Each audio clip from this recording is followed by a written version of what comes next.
Okay, I'm just going to keep reading Exodus 38. The west end was 50 cubits wide and had curtains with 10 posts and 10 bases, with silver hooks and bands on the posts. The east end toward the sunrise was also 50 cubits wide. Curtains 15 cubits long were on one side of the entrance with 3 posts and 3 bases, and curtains 15 cubits long were on the other side of the entrance to the courtyard with 3 posts and 3 bases. All the curtains around the courtyard were of finely twisted linen. The bases for the posts were bronze. The hooks and bands on the posts were silver, and their tops were overlaid with silver. So all the posts of the courtyard had silver bands. The curtain for the entrance to the courtyard was made of blue, purple, and scarlet yarn and finely twisted linen, the work of an embroiderer.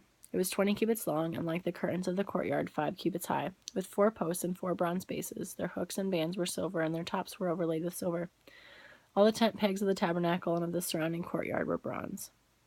These are the amounts of the materials used for the tabernacle of the covenant law, which were recorded at Moses' command by the Levites under the direction of Ithamar, son of Aaron the priest. Bezalel, son of Uri, the son of Hur of the tribe of Judah, made everything the Lord commanded Moses. With him was Aholibah, son of Ahisamach of the tribe of Dan, an engraver and designer, an embroiderer in blue, purple, and scarlet yarn and fine linen. The total amount of the gold from the wave offering used for all the work of the sanctuary was 29 talents and 730 shekels, according to the sanctuary shekel. The silver obtained from those of the community who were counted in the census was 100 talents and 1,775 shekels, according to the sanctuary shekel. From everyone who had crossed over to those counted 20 years old or more, a total of 603,550 men. The 100 talents of silver were used to cast the bases for the sanctuary and for the curtain. 100 bases from the 100 talents, 1 talent for each base. They used the 1,775 shekels to make the hooks for the post, to overlay the tops of the posts, and to make their bands. The bronze from the wave offering was 70 talents and 2,400 shekels. They used it to make the bases for the entrance to the tent of meeting, the bronze altar with its bronze grating and all its utensils, the bases for the surrounding courtyard and those for its entrance, and all of the tent pegs for the tabernacle and those for the surrounding courtyard. So that's Exodus 36, 37, and 38, and now we're going to read Matthew 18.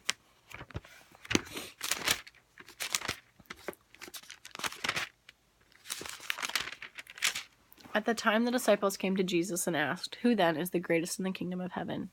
He called a little child to him and placed the child among them, and he said, "Truly I tell you, unless you change and become like little children, you will never enter the kingdom of heaven.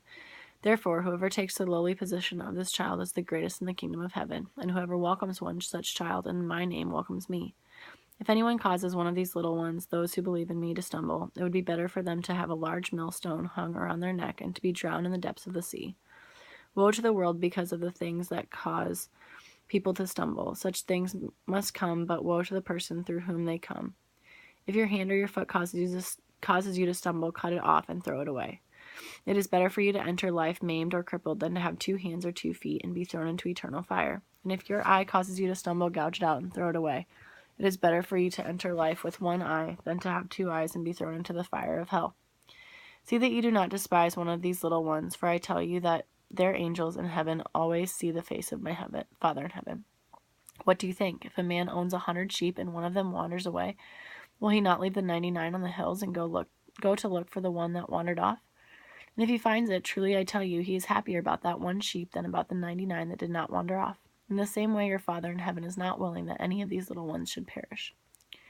If your brother or sister sins, go and point out their fault just between the 2 of you. If they listen to you, you have won them over. But if they will not listen, take 1 or 2 others along, so that every matter may be established by the testimony of 2 or 3 witnesses. If they still refuse to listen, tell it to the church, and if they refuse to listen even to the church, treat them as you would a pagan or a tax collector. Truly I tell you, whatever you bind on earth will be bound in heaven, and whatever you loose on earth will be loosed in heaven. Again, truly I tell you, that if 2 of you on earth agree about anything they ask for it, If 2 of you on earth agree about anything they ask for, it will be done for them by my Father in heaven. For where 2 or 3 gather in my name, there I am with them." Then Peter came to Jesus and asked, "Lord, how many times shall I forgive my brother or sister who sins against me? Up to 7 times?" Jesus answered, "I tell you, not 7 times, but 77 times. Therefore the kingdom of heaven is like a king who wanted to settle accounts with his servants. As he began the settlement, a man who owed him 10,000 bags of gold was brought to him.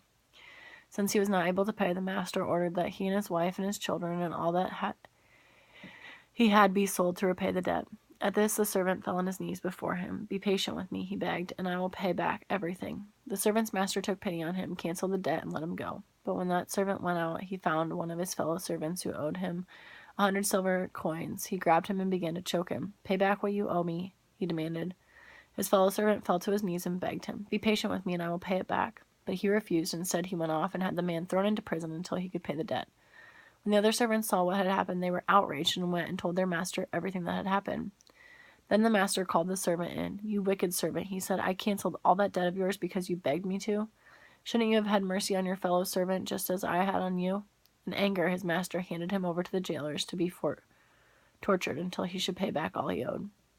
This is how my heavenly Father will treat each of you unless you forgive your brother or sister from your heart.